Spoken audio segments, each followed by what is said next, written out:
They went to the stag. So we've walked inside. So everyone started coming up to Boof, and I'd had a little bit to drink, so I started to get a bit Playing along with it, yep. playful. So I was pretending I was Boof's bodyguard.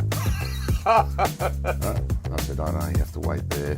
Just wait. He'll come to you." Blah blah blah. Anyway, we've had a few drinks and we've had a laugh. Now he had to catch a 6 o'clock flight back to Brizzy. We were eating gyros at 4 o'clock in the morning. He goes, "Mate, I've got to get to the airport." I said, "Well, I'll take you back, have a shower, and go to the airport. What do you want?" He goes, "I'm knackered." So we took him back, and just from there, we became the best of mates. This is Legends with Bevo, thanks to Bet Odyssey, Renelec Electrical Services, and Anytime Fitness Glenelg. And now, here's your host, Bevo. Boof Lehmann, welcome to Legends with Bevo. I've also got Phil Pinto, a good mate of yours, in the studio. Firstly, how do you boys happen to know each other? I met Phil through, obviously, his charity Living Without Limits a few years ago and struck a great connection with the great man and his family, and obviously for the great cause. So I was just lucky enough to meet him and meet all his crew and his son and his all his kids and all the people involved with Living Without Limits. So he always looks good in the studio, always dressed immaculately as he normally is. And me, I'm just in my career gear as per normal. So mate, you had a health scare last year, which has led you to be involved in My Marathon, which is a fantastic charity where you're raising money for people, to make sure that people look to do the good things with their heart and everything else. Boof, you did a marathon last year in the way of 120 kilometres, and this year doubling it. How's it all going, and how can people get involved? Yeah, well, they go to the website, obviously, mymarathon.com.au, and they can support me and my team and join up and get fit and look after their hearts, basically. So that's what it's all about, raising money for heart research. And all the charities, as Phil knows, with Living Without Limits, they always need extra donations from anyone. So anyone out there that can donate to, obviously, Living Without Limits or the Heart Foundation for My Marathon, that'd be great, much appreciated. I know a lot of work goes on behind the scenes and to make things work as well as they possibly can and keep everyone healthy and happy and keeping the kids safe as well. So that's really important to us. And how's the health going at the moment, mate? So you're sort of feeling better after last year's health scare? Yeah, I am, mate. Yeah, I'm feeling really good, actually. So I can't complain. I'm just loosening the legs before you go to training. So I know it's always been a bit of a rush, but yeah, always trying to fit things in to make myself feel a little bit better. And what sort of words have you got for the great man, Phil? He's been named as one of the nominees for the Australian of the Year. Tell us all about Phil, your relationship with him and why he deserves to be the Australian of the Year for 2022, Boof. Well, firstly, I'm extremely proud to know Phil and his whole family, and for him to be nominated for the Australian of the Year is an extremely big pat on the back for a great man. He looks after so many people in South Australia and obviously with the charity Living Without Limits, which I'm ambassador for, and a proud ambassador to be involved with, obviously, kids with autism and just help out the general public in South Australia. You can never say no to him. He's such a great man, enthusiastic about all the projects he does. So for me, it's an easy one. It's a no-brainer, and I wish him all the best. And hopefully he gets the award. He fully deserves it. What have you got to say back to that, Phil? Oh, mate, Boof's a legend. Even though he is a media personality and former great cricket player, he's actually a mate. Like, we clicked the first time we met. It was like we'd known each other for years, and I can't do enough for him. I mean, I love the bloke as much as any man can love another man. But yeah, his outlook on life, he associates himself with good people. I'm so proud, and so is Steve Maris and George, to have Boof as our ambassador. But it's more of a friendship than anything. Like, I really can't explain it. It's like I've known him my whole life. If he needs something, I'm there. If I need him, I know he's there. And that's what mates do. At the end of the day, there's no crap, and it's just real. That's right. So, that's what it's all about. A bit of banter and being there for each other. Plenty of banter. Don't worry about that. Yeah, you got a few stories to share, or? No. Just... No, Boof's an absolute gentleman. He came down to our last event that we held at the entertainment centre, and we couldn't have picked a better bloke to be ambassador for our charity, because we just gel. All four of us do. I can't explain it. Yeah. I love the bloke.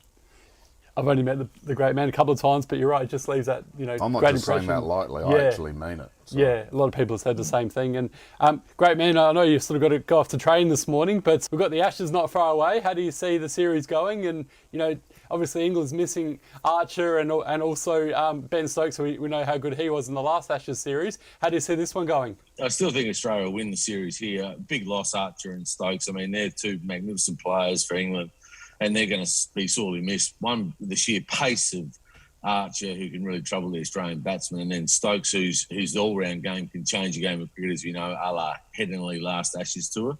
So for me, they're big losses. I think Australia win 3-0. They're a consistent side. England have got some good players. They've obviously got some great players in their conditions. But over in Australia, they've struggled with the last couple of tours. So I don't see that changing too much. The batsmen are going to have to stand up. They're going to have to rely on Joe Root quite a lot. He's going to have to make big runs. I'm surprised someone like James Vince didn't make the touring party. I think he's a quality player. If you had him and Stokes and Archer, then I'd be a lot more worried than I am at the moment. And also your own career, just quickly to finish with, tell us some of your highlights and lowlights as a player and coach, Boof. Oh, there's plenty there, mate. I haven't got enough time to tell you all. I'll tell you what a highlight is, working with obviously Phil next door, with next to you, with Living Without Limits and the Heart Foundation, all the charity work. That's what keeps you going now. That's the fun of it, and helping young kids out with the game of cricket. So for me, they're the highs. The lows, there's plenty of lows. You can go into them all the time, and a lot of people know about them. But the highs, you can't worry about the lows. Just concentrate on the highs and helping people and staying happy and healthy. And the Brisbane Heat, how are they looking for 2021/22? That'll be good, mate. Yeah, that'll be good. Hopefully we go one or two steps closer this year than last year, and we played in the prelim final. So they're all set to go, and hopefully the summer can go ahead without too many interruptions due to COVID. And just finally, once again, how can people get on board and help donate to your great charity there, My Marathon, Boof? Oh, well, they can, again, go to the Heart Foundation or go to mymarathon.com.au and click on the links from there. Or, again, conversely, get behind Living Without Limits. It's another great charity. So either of those charities, get behind them, support them. They need all the help for research and getting rid of these diseases. Mate, thanks so much for your time. I know you're a very busy man, so we really appreciate it this morning. And I'll let you say some final words to Phil before you go. Yeah, keep going, great man. Good luck with obviously Australian of the Year. We're all really proud of you. I know Steve and George and all the family are. Your kids are extremely proud of what you've achieved so far. So good luck in the award, and I'm looking forward to buying you a beer. Yes, I'll buy you one for once. And really, I do hope you get the award. So fully deserved. And everyone get out there and vote. And obviously, well done to Phil and Living Without Limits for everything they're doing. Thanks, Boof. You're a legend. Yep, I can echo that Cheers, as well. boys. Good on you, Darren Lehmann. Now, Phil, we'll have a bit of a chat about yourself and your own journey. Obviously, I mentioned before, nominated, well deserved for the 2022 Australian of the Year. What's that mean to you to be nominated? Look, it's a great honour to be acknowledged for the work that not just me, everyone in my team. Like I said, it's very humbling. Will it change me as a person? No, I don't think so. Will it stop me from doing what I'm doing? No. I'll continue whether I win or whether I don't win. I'll still be the same person and moving forward and keep trying to help where I can. I'm very, very passionate about kids, families with disabilities, the struggles that they go through. I mean, I've been blessed to have a great network of people that support me. They know that I don't jump without it being a true cause. And when I do, I give it everything. I mean, I'd love to move into that space and do it full time, but then I feel guilty about getting an income for doing it. So I do it in my own time. What a man. That just sums you up. Well done, buddy. And yeah, fingers crossed you absolutely deserve it. So now let's talk about Living Without Limits. Tell us more about the actual foundation and sort of what it means to you, how you got involved and everything as well. Living Without Limits started when my son was actually diagnosed as being autistic, and they said he'd never talk and bits and pieces like that, which broke my heart. And I'll never forget, I was on the parade going for a coffee, and I rang up Steve Maris, the vice chairman, and said to him, mate, I want to start a charity. And he was walking into a meeting and he said, yep, I'm in, because his son's got issues as well. And Then I rang my accountant, who does everything for our business side of things, and I said, mate, I want to do a charity. And he goes, yeah, we can run an event and raise some money and donate it. And I said, no, I want to run and start a true foundation. So we had a meeting. Took about 6 months to set up. Then we came up with the name, Living Without Limits. I was sitting at North Adelaide having a pie after the gym. I saw this guy on a motorbike. I can't remember what he had on the back of his t-shirt, but it had living. And I thought, let's live without limits. That's it. That's what I want. And the logo and the colours, the green for some reason, I wanted green. It was like it had, I don't know, it was, look, I can't explain it, but I was very drawn to it. And when we started it, it was great. We had our first function at the wine centre. Stephen Marshall opened up the event, obviously prior to him being the Premier. It's been an amazing journey. Next year's our 10-year anniversary, and in those 10 years we've donated iPads to the cystic fibrosis ward at the Women's and Children's Hospital, one of the first donations there. So I bought 10 iPads, or we bought 10 iPads and donated them. And then just to see the children's faces change in that ward once they got those iPads was, I'll never forget it. I'll never forget it. It was amazing. That must make you feel really privileged to know that you're making such a difference, not only in the community, but in people's lives as well, Phil. Well, a lot of the families struggle, and a lot of marriages break up because of the issue, and it's unfair for those because, yes, there's NDIS funding, and that's great, don't get me wrong, but then there's the other side where there's no funding, there's really no support for the, husband and wife, and then if they've got other children, if it's a boy or a girl, and they've got to deal with it as well. And that family unit is so important. I mean, you can't build a house on a rocky foundation. So if they're good, then everything else is good, in my opinion. So that's where we came up with building the House of Respite. So we built a place down at Goolwa, designed for families to go there for a free holiday and just simply reconnect with each other. Wonderful. And we actually launched that just before COVID hit, and Sarah Constructions were an absolutely amazing partner in that build. They did a wonderful job. And then we signed an agreement with Novita Children's Services, so that they now run the house on a peppercorn rent. And the emails that we receive from Novita each week with families that go there, you know you're actually making a difference, which is very, very, very humbling for all of us. How good is that? And speaking of humbling as well and amazing things, you're actually involved with a young girl called Sophie Camerini, and last night you had an event called Standing with Sophie. Tell us about your involvement with Soph and sort of how that came about. Well, the event's actually this Saturday. Oh, this Saturday, is it? Yeah, it's this Saturday. I thought a Facebook post last night saying no, because I begged and pleaded with the Adelaide Entertainment Centre to put the signage up a week before. Oh, gotcha. So that's where that came from. And if it was last night, mate, trust me, I wouldn't be sitting here right now. I was going to say. But yeah, the connection with the Camerini family is a long-standing one. My father and the late Harry Camerini were very, very good friends, along with Theo Maris, who's Steve's father. So Steve and Harry went to school together. We've always grown up mingling and bits and pieces like that. And when Roger did a post about 4 or 5 months ago where his daughter was in hospital, I thought it was actually she was having her wisdom teeth out. And I rang him and I said, "Oh, is Soph okay?" He goes, "No." And I said, "Well, what do you mean no? I thought it was something simple." He goes, "No. Because she's been diagnosed with Ewing sarcoma, which is a cancer wrapped around the spine. And they removed 80% of it in the operation, which was pretty good odds. But they couldn't get to the rest of it because it was entangled in nerves and spines and bits and pieces. And if they went any further and touched a nerve, it could have disrupted her bowels, could have been paralysed. So they didn't take that. Obviously, the doctors didn't want to go that far with it. So she's doing an intensive radiotherapy and chemo for the last 3 months. And it just breaks my heart when I see children, all children, not just Soph, but what I've seen at the Michael Rice ward is gut-wrenching, absolutely gut-wrenching. And the financial burden that hits the family, and I know you don't think about money, but at the end of the day, you still got to pay the bills.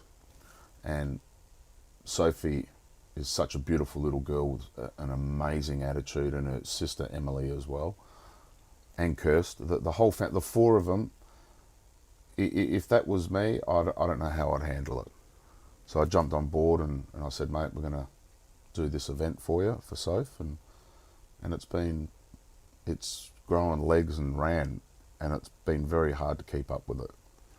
Amazing. Like it's the support from not just in Adelaide but interstate, and then I've had the Rock, what's his name, Dwayne Johnson, do a video. Awesome picture of you, Sophie.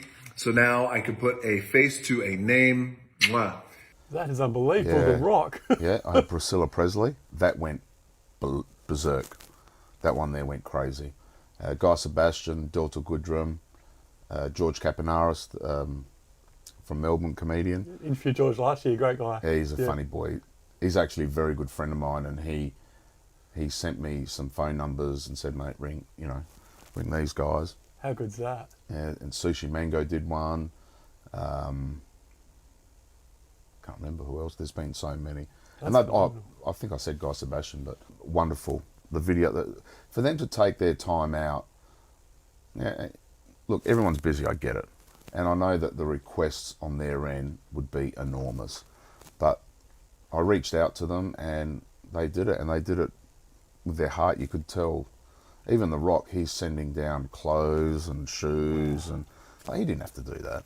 That is just, I just love hearing those sort of things, because some of these celebrities cop a bad rap unnecessarily, but like you said, they're very busy. But the fact that they, go out of their way to help someone out they don't even know and do that sort of thing, it just actually warms your heart, doesn't it? Knowing that there's people out there that just because they're celebrities, just because they're millionaires or whatever, doesn't mean they're not people like us. And that sort of stuff just really is awesome to hear, Phil. Oh, it's touching. It really is. Break it all away. At the end of the day, we're all human. Exactly. And we all got to do our little bit that makes us feel good and move on with our day. Yeah, well said. So. And people out there watching or listening today, how can they sort of get involved and donate to Standing with Soph? Look, just more. It's probably. Oh, look, if you'd like to donate, yeah, that's great. Do you know what I mean? You can go to our website, Living Without Limits, and on one of the tabs there's Standing with Sophia, and there's a donation form. They can do that. Or just like our page on Facebook. I chose one platform. I didn't go on all of them because it was too hard to control. So I've just stayed with Facebook, and I've had messages from all over the world.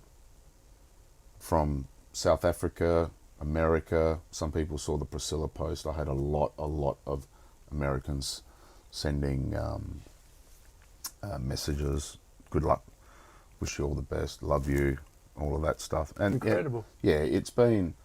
There was one lady who was actually one of Elvis Presley's girlfriends who contacted me. That is incredible. Yeah. And wow. we've actually become friends.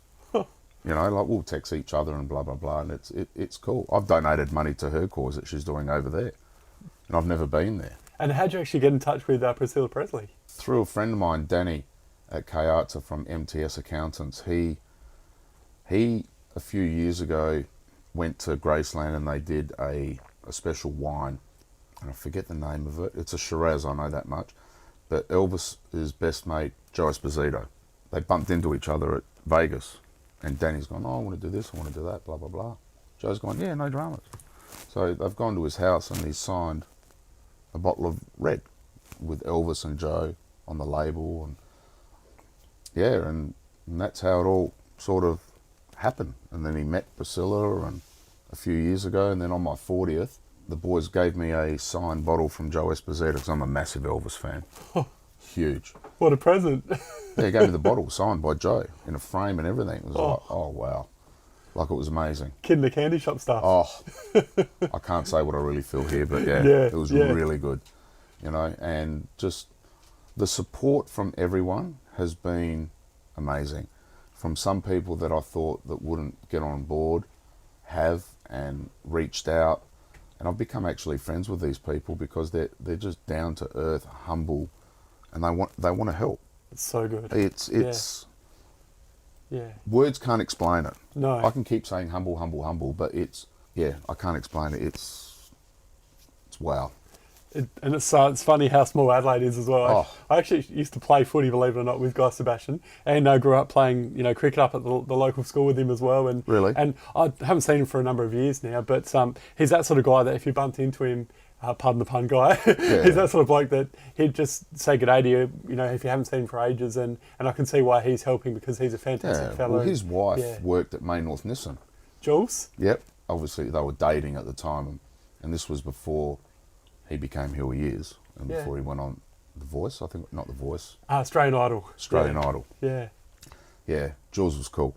Yeah. Yeah. I went to school with Jules as well. Really? Same year and everything. So small, isn't it? Yeah. But no, Jules was beautiful. She's a lovely lady. Yes. Guy's got a massive heart. Yeah.